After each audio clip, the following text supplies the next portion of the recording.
Ronda Veritas Report.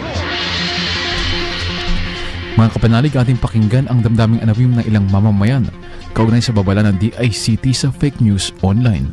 Detalye mula sa ulat ni Nolan Ariola. Good, Nolan?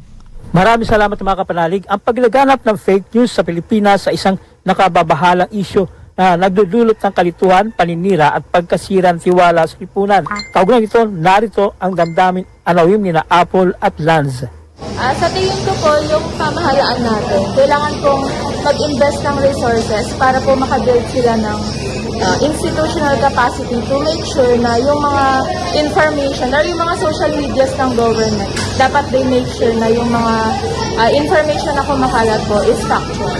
Siguro sa pag-control lang din sa paggamit ng internet, yung mag-agad ng niwala. Nagbabala ang Department of Information and Communications Technology o DICT sa publiko laban sa pagpapakalat ng maling impormasyon at mapanlinlang na content sa social media. Ayon kay DICT Secretary Henry Aguda, dapat maging responsable ang mga netizen sa pagpupost at pag-share ng impormasyon online upang maiwasan ang pagkalat ng fake news, maling impormasyon at mga content na maaaring mag-udyok ng kaharasan o sedisyon. Binigyan din ng kalihim na maaaring manlagot sa ilalim ng umiiral na batas ang sinumang mapatunayang nagpapakalat ng maling impormasyon. Pinayuhan din ng ahensya ang publiko na huwag mag-forward o magbahagi ng mga post na naghikayat ng kaguluhan at panlilinlang.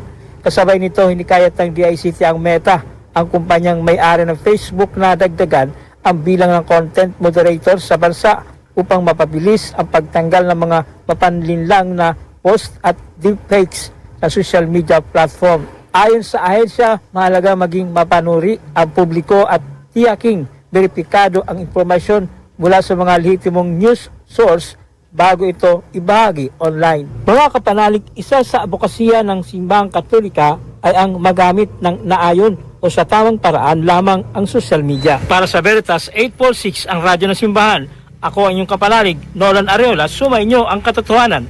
Ronda Veritas Report. Veritas 846, ang radyo ng simbahan, the number one faith-based radio station. Makinig.